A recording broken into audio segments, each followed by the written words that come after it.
What is going on, ladies and gentlemen? Welcome back to Auto Auction Rebuilds. Today, we're back with my cheap $8,500 2008 Cadillac Escalade that I purchased from Manheim up in St. Louis, Missouri. It was sold as is on a red light, and we drove up there to pick up this truck sight unseen, only to find out it was broken, misfiring, overheating, leaking coolant.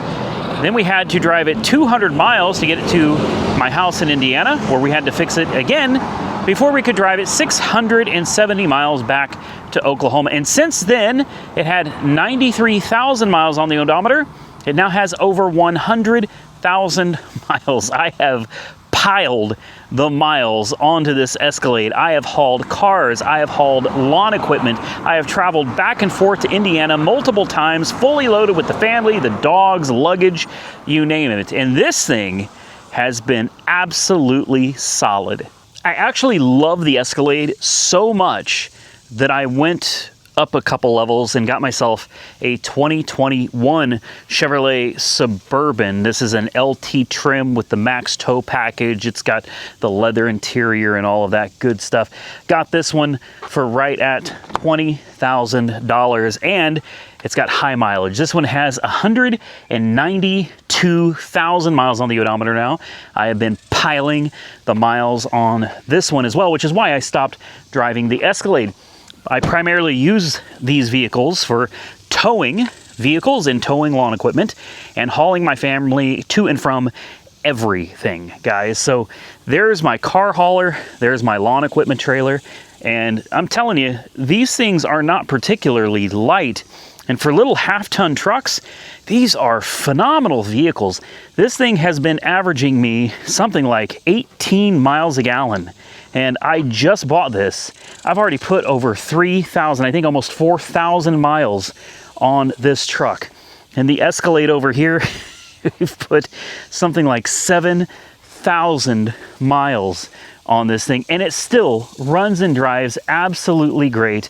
I don't believe there are any warning lights on the dash. It should remote start. Let's fire it up. We haven't started her up in a while. There it goes. Listen to that exhaust. Oh, she sounds good. No smoke either, and this thing's been sitting here for a long time, guys. I don't drive it anymore, which means it's probably about time to sell it.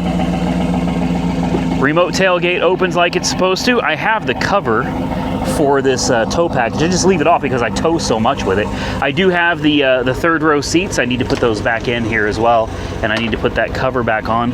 Does this close when you push it? Yes, it does. It's been so long since I drove it, I forgot. Let's unlock it, open it up. It is hot today, man. Oh my goodness. It's a scorcher out here today. This thing's gonna need a good detail before I'm ready to let it go, but man, it still smells great too. It's dirty. I've made no attempt to clean this thing up at all. I did purchase the WeatherTech floor mats. Those were not cheap for the whole truck, so it's got them everywhere. It is very dusty and very dirty because, you know, I live down a dirt road. This thing has 100,464 miles, and like I said, no warning lights on the dash at all. Air compressor just kicked in to jack up the rear end of the truck. All of the windows work. Radio, Sirius XM. In fact, Sirius XM in this is free. It's worked since I've gotten it, and I've never had to do anything, so Sirius XM is free. Ice cold air conditioning, and let's see if we can figure out what the fuel economy is on this thing as well. Average economy on this, which is really not bad, 15.3. I mean, 15.3 miles a gallon is not bad at all. But on my highway trips, this thing right here, with us fully loaded into it, will get 19 miles a gallon all day, every day. So it gets better fuel economy than the Escalade does, which is another reason I really like it. The one thing that I can say for certain the Escalade does better than my Suburban, well, number one, the Suburban is bigger. This is not the ESV, this is the short wheelbase. So you get a lot more storage room in there, a lot more cargo space. But the 6.2 in this thing, phenomenal at towing, man. Don't get me wrong, the 5.3 does great. The 5.3 does great at towing, but when you put like a big truck behind it, I just hauled my 1970 International about 63 miles. I'm gonna tell you right now, The 5.3 feels anemic. All right, the 6.2, not a problem at all, guys. I mean, absolutely no problem at all. And when you throw a big vehicle behind this to tow, the back end just, I mean, it just drops almost all the way down, whereas this has that air suspension, and when you put a vehicle on it, it squats, but as soon as it does, the air suspension raises it back up again. So this thing's got a few things that I wish that truck had on it. At the same time, I kind of like the simplicity of just having old shocks and struts. And if I wanted to add an air suspension system to that, I could have one installed on the back. It's not that big of a deal to help with the ride. Anyway, here's that 6.2, man. She's just singing away, man, like a sewing machine. You could bounce a damn nickel on the top of this engine. Listen to that, smooth as butter, man. Smooth as butter. She is a damn good truck, albeit dirty. She is a damn good truck. I put new windshield wipers on the front and the back. The tires are all matching Bridgestones with excellent tread. The only damage is for me. I got into, I wouldn't even call it a fender bender. I didn't bend the fender, but I did scrape the bumper. Some of this might come out, maybe it won't. And there's a slight, can you see that kind of imperfection there? It's like a dent in the bumper. That's from where a guy pulled out in front of me while I was hauling a big vehicle. Actually, it wasn't that big. I was hauling the Camaro SS over here. That's what I was doing. I was hauling this on that trailer, and a guy came out on the highway. I could not merge, and he refused to yield, even though he had a yield sign. He refused to yield. I could not slow down fast enough, and you know, I hit his ass. That's what happened. And it tore up his entire back quarter panel on that little tiny Ford SUV. This is an itty bitty little Ford SUV. I mean, I just tore up that thing, and all it did is put a tiny little ding in my bumper there. 3/4 of a tank of gas. She's warming up nicely. Engine temp is, and the air conditioning is nice and cold. I'm gonna buckle up. We're gonna take her for a ride, guys, because I think after this video, I'm gonna let her go. You know what else this thing has that one doesn't over there? Air conditioned seats, man. I forgot about air conditioned seats. How nice is that when you put, yeah. When it's hot like it is today and you're sweating, you turn on those AC seats and you can feel it just instantly cooling down your back, man. Oh my goodness. I miss it. Don't get me wrong, that thing's loaded. It's got a lot of options, but it does not have air conditioned seats. It's been so long since I've been in this and actually driven it. I think it's gonna be good to take it out on a little drive today. Heck, for the price I paid for it, I should probably keep this as a backup vehicle. Well, okay, let's be real here, guys. Let me take you on a tour of my front yard here real quick. Let me make sure we got nobody that's gonna run us over here, okay? We're gonna kind of flip around right here, and I'm gonna show you guys why I don't need to keep this as a backup car. And you may have already figured it out, right? I have an entire yard, 2 lots full of vehicles, starting with a 79, let's roll this window down. I got a 79 Cadillac Coupe de Ville, a 97 Cobra with 11,000 miles, a something Chevy Avalanche, I don't remember, 04, 05 Avalanche, 8.1 Vortec, big block Chevy, Plymouth Prowler, Dodge Charger, RT, Ram, SRT10, the Viper Ram, Saab 9.3 Aero, 57 Chevy Bel Air, 2021 Chevy Suburban, and we've got a 95 or 6 or 4 Chevy Camaro Z28. We've got a 94 or 95 Chevy Corvette with 47,000 miles. We've got a Saturn Vue, a BMW 545i, a Ford Mustang V6, a Cadillac DTS. We have a BMW 650i, a Hyundai Accent, and over here we have a Mazda MX-5 Miata on top of this Escalade. And in the garage, I also have a 1966 Chevy Impala that we just put a 560 horsepower engine. And that's not all. Today I just bought another car because I figure I don't have enough currently. I decided it's been a while since we had a police car on the channel, and I wanted to buy a cop car that I've never had before. So I bought a Chevrolet Caprice. This is the 9C1 police package, but this is not your old school Chevy Caprice. This is the new one. It's like a 2011 Caprice.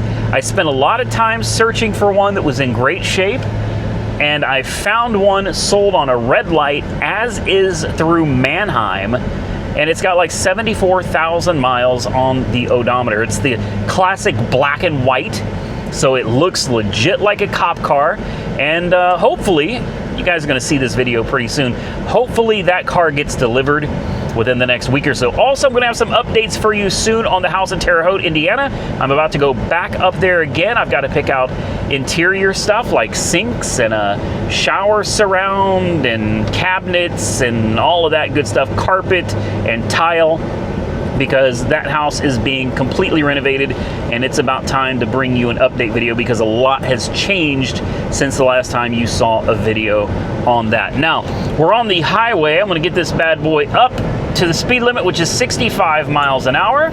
I'm gonna, oh, that's not the cruise control. That's the rear windshield wiper. It's been so long since I've driven it, I forgot how, it's over here. I turned on the rear windshield wiper trying to set the cruise control. It ain't that old. All right, let's set it and forget. There we go, cruise control. As you can see, no warning lights are on the dash on this one. Listen to how smooth it is. The only thing that I found that was like a defect was the dashboard. Ooh, that guy was way overloaded, too wide. The little shed that he had was actually crossing the yellow line.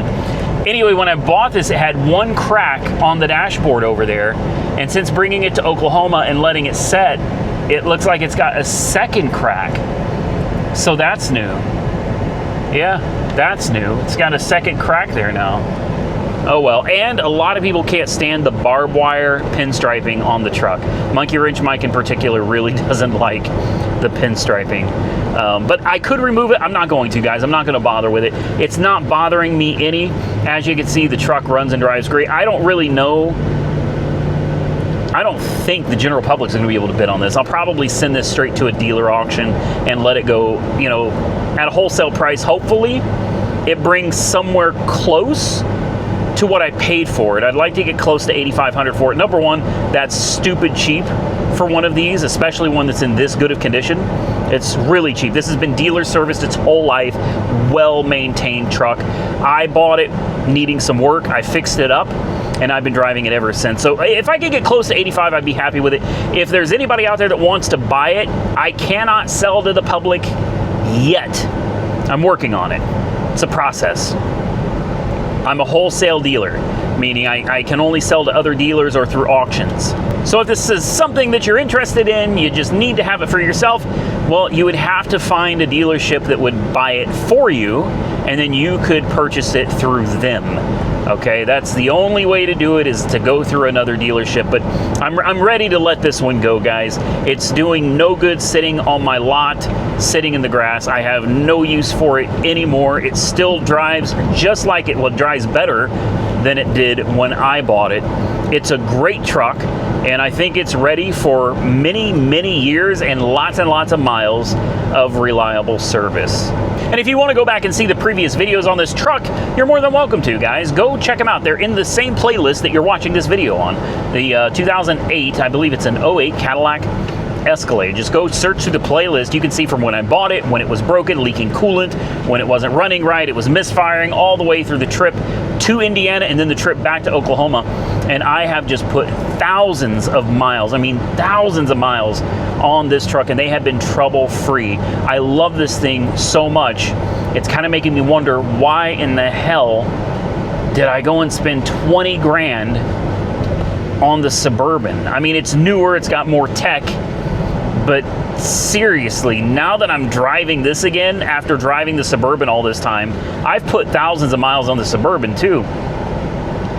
This thing the drive quality between this and the Suburban, I don't even think I notice one. I mean, they both ride and drive absolutely excellent. So why am I getting rid of something that I paid $8,500 for that rides just as good with a bigger engine, which will be better for towing, for a $20,000 Suburban that's got twice the miles that this has on it?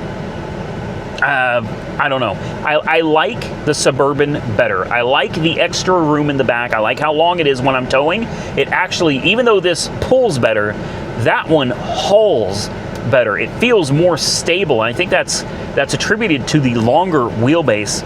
I just, in general, like the Suburban better than this. Hopefully it does me right, because once this is gone, I'm screwed.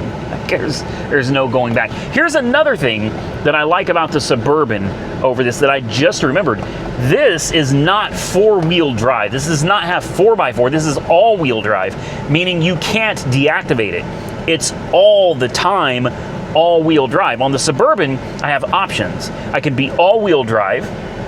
I can be two-wheel drive, which is what I'm typically in. I can go into 4x4 low and 4x4 high.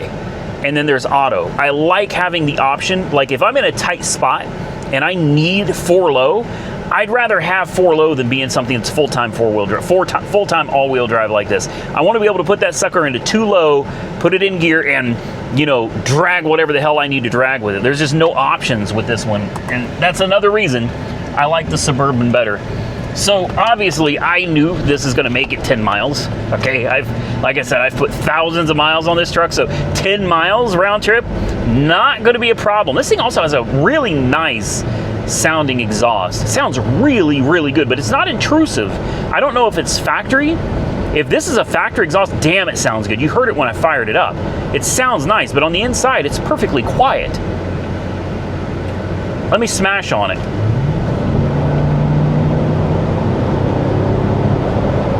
I don't even know if you can hear it. I mean, it's really quiet, but on the outside, the exhaust sounds great. So I figured I'd go ahead and drop a video for you guys of this truck, because there are a lot of you that always get mad at me whenever I sell something. You'll come back like 2 months after a vehicle sold and you'll be like, where is that vehicle? And I'm like, it's gone. You go, I wanted that. Well, I tell you guys all the time, I cannot sell to the public. I am deep into getting that resolved, okay? I'm really close to being able to sell retail to the public, but we're not there yet. So even if you wanted to buy something from me, unless you have a way of doing it, unless you have a dealer buddy, or you can make friends with a local dealership that will do the purchase and everything for you, I can't help you, man. There's nothing I can do about it. So don't get mad at me when I sell cars through auctions, because that's probably what's going to happen to this one. Now, I'm filming this video, just so you guys know, it is the 13th of August, 2025. All right, so this video is fresh, coming to you as soon as I made it. You're going to have a new video. So if anybody wants to get a hold of it before I send it to auction, well, you better know a dealer buddy that can help you take care of it. I'll be happy to do it that way, but I'm only going to sell vehicles legitimately, man. I'm not messing around. I'm not taking any chances. It's not worth the risk. If you got a dealer buddy or something that'll do the deal for you, that's great. That's between you and them, but for me, I'm only selling to another dealer. Now, as you can see, temperature is great. No warning lights still on the dash, and we'll floor it. It's not fast. It's not fast, but it's not supposed to be. It's just a big honking SUV. Soccer mom or soccer dad SUV is what I think it is. All right, guys, we're gonna get on back to the house. I've got some work to do on the 66 Impala. I don't know if I'm gonna film it. The views on the 66 have just been getting weaker and weaker and weaker. Seems like every video that comes out on that car, less people watch, and it's getting to the point where it's not worth the money that I'm making from the videos to even film, because I have to film, I have to edit, I have to upload. It takes hours, and I'm barely making anything on those videos. So I don't know, we'll make more videos on the 66 Impala. I just don't think we're going to be making nearly as many videos on the Impala right now. But as far as the truck goes, you could jump in this thing, and I see no reason why you could not drive this cross country without a problem. Everybody always says you sound like a salesman. You're a shady used car dealer. I have to laugh. Maybe I will be someday. No, I won't be shady. But I do plan on getting this retail dealership going here, hopefully within the next month. I'm fairly confident that in the next month, if everything goes well, and we're still pending approval, but if everything goes well, in the next month, we should have a retail dealership. It will not be a shady dealership. I show you guys these cars. You know what I pay for them. You know what I do to them. I take them and just run them hard back and forth. I let you guys know everything about them. So you should know what you're getting, all right? I don't know where people get off thinking that I'm some shady car salesman, especially since I don't sell to the public anyway. So I'm not selling to 95% of you that watch the video. You can't buy one of my cars even if you want it. You should know that. I know that. So how am I a shady car dealer when the only people I can sell to is other car dealers? It makes no damn sense to me. Anyway, haters gonna hate, trolls are gonna troll. It's the rhythm of YouTube, right? As the world turns. We're gonna get back to the house, guys, and we're gonna shut her down. And I think if I don't hear anything from anybody that's interested in this, dealers only, that's interested in this by next Thursday, I'll give it about a week. By next Thursday, I'm gonna have ACV come out and do their inspection. They take pictures, they do a thorough independent inspection on vehicles so they can be listed appropriately so that nobody gets scammed and everybody gets a fair deal. That's probably the route I'm going to go. And hopefully sometime next week I'll be in Indiana, get you guys a new video of the house because a lot has changed there. A lot has changed in like the week that I've been gone. And we got a lot more cars out here that need our attention too. So there's going to be plenty of videos coming to the channel very soon. I think Santa's workshop is on his way out here right now. He's gonna work on the 66 Impala with me for a little while. I'll tell you what, if you guys want a video of it, drop a comment below right now if you want to see more of the 66 Impala. But I can't keep making videos if people aren't watching, all right? I can't control people not watching. I can't help that I'm not making any money doing it. So if you want to see more videos on the 66 Impala, you need to let me know right now in this video. I'll tell you something. I need to get the plate off of this. This way you guys know I'm serious. When I take the plate off of something, it's for real, all right? I ain't joking when I'm pulling the plate off. I'm gonna take the plate off of this and I'm gonna put it in the Suburban because I'm going to transfer this plate over. I'll probably do that tomorrow. So this thing will not have tags on it anymore. Man, there we go. Glad I didn't have to get a screwdriver for that. And this tag will get transferred tomorrow over to this one right here. That way I'm not riding around on dealer plates. There's nothing illegal about riding on dealer tags, but when I travel out of state, which I do pretty regularly, and I'm probably gonna have to more regularly because of all the work being done on the house in Indiana, it's generally best to not be riding on a dealer plate. It's just, you're just asking for cops to get suspicious, pull you over. Who are you? What are you doing? And the reason why is because these plates don't go to anything. Like if a cop gets behind this and he runs this tag, it does not come back to a 2021 Chevy Suburban.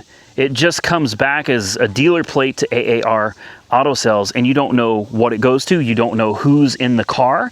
And let's be real, even though that's not reasonable suspicion to pull somebody over, the cops will follow you, they will find a reason, they will pull you over, and who really wants to have to go through dealing with the police if they don't have to? I sure as hell don't. So when you put the regular plate on it, it still comes back to the dealership, but at least it comes back to what the vehicle is. So when a cop gets behind it, they run the plate, it's like, okay, this vehicle is legit. They don't have to wonder, maybe it's a stolen car, maybe somebody put a dealer tag on a stolen vehicle. You don't have to sweat that because the tag comes back to the vehicle, comes back to the color, comes back to the dealership. They still don't know who's in it, which is one of the things I really like. I love having a little bit of anonymity with the dealer license plates, not these, but the actual ones that go to my dealership, because they have no idea who I am. And as long as I don't do anything to get pulled over, they should never find out. All right, let's take a walk. Let's go take a look in the shop at the 66 Impala. Just in case any of you are new here and you're unaware of what this car is. Don't mind this mess over here. I'm going to work on cleaning this up here really soon. Hi guys. I got a big dumpster. Not right now. Later. Come over later. Cute kids, man. They want my autograph again. Like it's going to be worth something someday. I got news for you kids. I appreciate it. It's real sweet. It's cute, but no, that autograph ain't worth the paper it's written on. Anyway, this is the 66 Chevy Impala. I've been out here doing a little bit of work on it today. I didn't film anything yet. Replaced the headlight switch.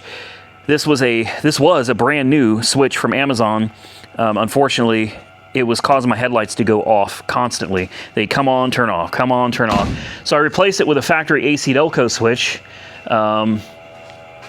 right here, just so you guys can see legitimate GM parts. Same thing here, or no, that's Duralast. This is my high beam switch. I'm going to swap this out as well. And then this is the horn relay. I'm going to swap that out too. But we replaced the switch because the headlights would not stay on. I'm happy to report the headlights stay on now. The exhaust just got done. This is a hell of a build.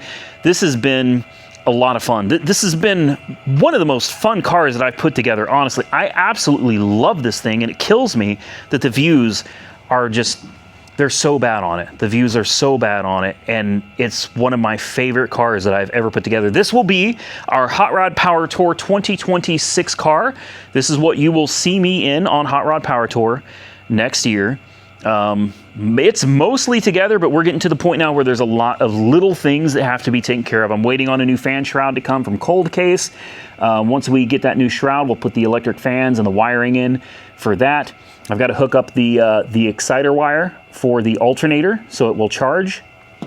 The exhaust needs to be straightened out. I've got new tires and new wheels. I need to get the tires mounted on the wheels and then get the wheels mounted on the car. The speedometer doesn't work. I've got to get that figured out. Why does it not work? I don't know. I've got an LED light conversion kit coming for it. All new LED lights, headlights, turn signals, backup lights, all of it. Tail lights, brake lights, interior lights. I got everything, guys. We need to wire up a choke. I've got new transmission cooler lines, the factory correct stainless steel lines that run from up here. They're metal lines. There's no brakes in them like there are here.